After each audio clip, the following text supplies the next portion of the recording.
Lewis Hamilton has reportedly submitted a number of requests for Project 678, Ferrari's F1 2026 car, as he seeks to get his career back on track next season. Ex-McLaren figure held talks with Lewis Hamilton as Ferrari woes worsen, Christian Horner officially removed as Red Bull F1 director. You thought Lewis Hamilton's biggest challenge in 2025 would be adapting to Ferrari's car. What if I told you a former McLaren insider who knows Hamilton well believes his struggles run much deeper and could even threaten his place on the 2026 Formula One grid? This could change everything, because Jo Ramirez, McLaren's legendary team coordinator from 1984 to 2001, personally spoke to Hamilton at the Hungarian Grand Prix. His message? Even the greatest have bad days, and Hamilton can bounce back. Let's break it down. Hungary was a low point in Hamilton's first season with Ferrari. He qualified 12th, finished 12th, and watched as Charles Leclerc put the other Ferrari on pole for the first time this year. Over team radio and in interviews, Hamilton called himself useless, absolutely useless, and even suggested Ferrari probably need to change driver. When asked if he'd definitely race at the Dutch Grand Prix after the summer break, his answer was telling, "Hopefully I will be back, yeah." It was in this atmosphere that Ramirez approached him. He told Hamilton, "Lewis, you can't say that. You had a bad day. Everyone has a bad day at the office, but you're going to make up for it." Ramirez pointed out that Hamilton has always driven for teams built on an English working culture. McLaren, then Mercedes. Even Mercedes, a German brand, was headquartered in England with English engineers and an Austrian team boss. Now, for the first time, Hamilton is embedded in the very different working system of an Italian team, and Ramirez believes he doesn't feel fully comfortable yet. The implications go beyond just one disappointing race weekend. Hamilton's adaptation, or lack of it, to Ferrari's culture could shape the remainder of his career. With Ferrari sitting second in the Constructors' standings and Leclerc consistently outperforming him, the internal team dynamic is already defined. If Hamilton can't turn things around, the talk of retirement at the end of 2025 will only grow louder. Inside Hamilton's own mind, the pressure is mounting. Ramirez sees a driver who is still struggling to adjust to a new environment and a new engine supplier for the first time in his career. Meanwhile, the public self-criticism, the frustration in his tone, and the hints about his future all feed into a cycle that can make performance recovery even harder. Hamilton doesn't need to prove anything to anyone. 7 world championships, 103 wins, 104 pole positions. But his move to Ferrari was about more than statistics. It was about adding a legendary chapter to his career, doing what only a select few have managed, winning with F1's most famous team. If he can adapt, overcome the cultural challenges, and fight his way back to the front, it would be one of the most significant reinventions in motorsport history. But Ramirez is blunt. If Hamilton doesn't recover soon, we might not see him on the grid next year. His contract runs until the end of 2026, but F1 careers can change direction quickly, especially when performance and motivation are in question. The summer break offers a reset, but the Dutch Grand Prix will be an early test of whether he's turned the corner. Will Hamilton adapt to Ferrari's culture, rebuild his confidence, and prove he can still fight at the front? Or will Hungary be remembered as the moment the countdown to his F1 exit truly began? You thought Lewis Hamilton's 2026 Ferrari would just be the natural product of the team's engineering vision? What if I told you Hamilton himself is already reshaping that car, from its braking system to the way the entire team communicates, in an attempt to rescue his Ferrari career? This could change everything, because these aren't just casual driver suggestions. They're detailed, formal documents sent to Maranello, touching on Project 678's design, Ferrari's race weekend execution, and even internal workflows. And it's all coming from a 7-time world champion determined not to repeat the fate of Fernando Alonso and Sebastian Vettel, champions who left Ferrari without a title. Let's break it down. Hamilton's first year in red has been rough. 14 races, 0 podiums, and a steep learning curve after 12 years at Mercedes. One of his biggest ongoing challenges is Ferrari's engine braking system, more aggressive and clear in its intervention than anything he had at Mercedes. He's been wrestling with this since his first Fiorano test back in January, and even tried revised Brembo discs and pads in Belgium.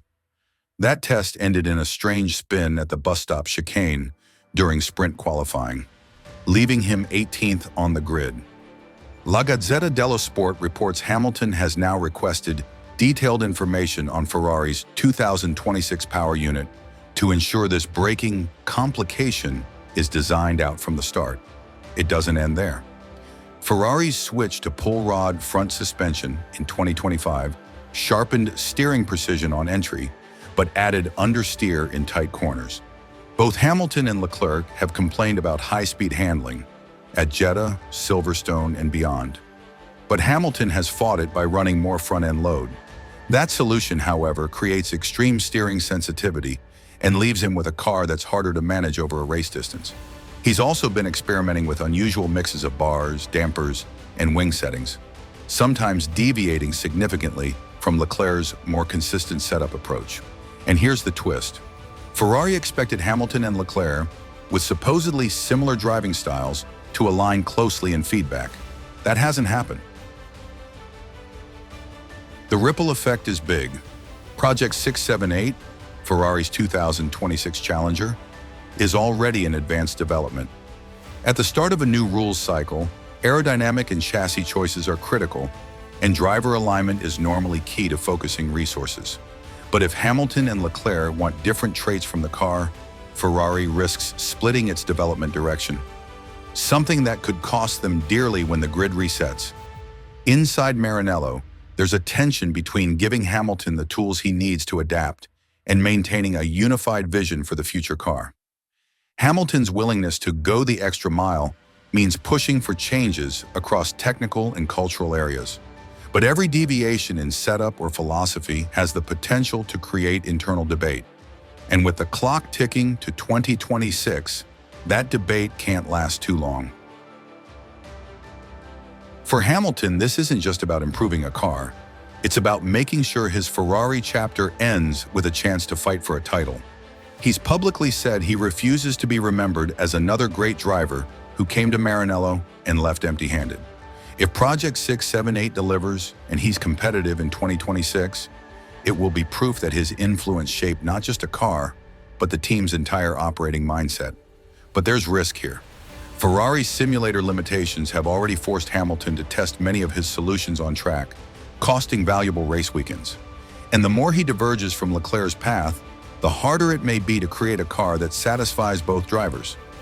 If Ferrari can't reconcile those needs, 2026 could start with compromise, not dominance. Will Hamilton's bold push for technical and cultural changes transform Project 678 into the car that reignites his title hopes? Or will the split in direction with Leclerc leave Ferrari's reset year stuck in neutral?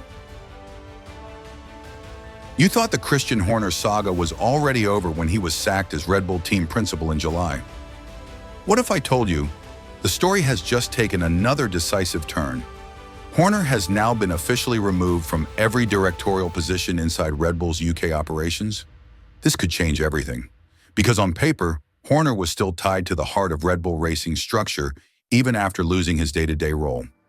Now, with his complete removal as a director, it signals that severance terms have been settled and the team can fully transition into its post-Horner era. Here are the facts. Horner's reign at Milton Keynes lasted 2 decades, delivering 8 drivers' championships, 4 for Sebastian Vettel, 4 for Max Verstappen, and 6 Constructors titles. But just days after the British Grand Prix, Red Bull's shareholders decided to act, with the Austrian side of the business wanting tighter control over operations. Laurent Mekies, formerly of Racing Bulls, was installed as team principal with a narrower scope focused solely on Red Bull Racing. Even after that, Companies House records still listed Horner as director of 4 major UK-registered Red Bull entities: Red Bull Racing, Red Bull Technology, Red Bull Powertrains, current Honda-based engines, Red Bull Powertrains 2026, Future Engine Program. That changed this week. Within 48 hours, filings showed Horner had been terminated from all 4 roles. The move suggests a final agreement between Horner and Red Bull on severance details. For administrative continuity, Red Bull's global head of HR, Stefan Salzer, had already been added as director to those entities back in July. This isn't just an HR formality. It's a full structural shift for one of F1's most dominant modern teams. Horner wasn't just a team principal. He had influence across technology, engine projects, and long-term planning.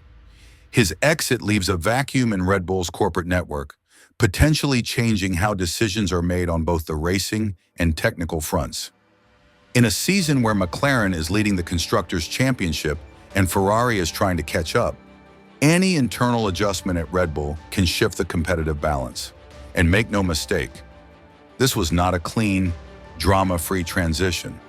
The split exposed long-standing tensions between Horner and the Austrian leadership. Last year's controversy over alleged inappropriate behavior, an internal investigation he was cleared of, still deepened mistrust. Over time, the Austrians became wary of how much power Horner had consolidated, especially in areas beyond the track. Now, with Mekis in charge of Red Bull Racing and Alan Permane stepping in at Racing Bulls, there's a clear message.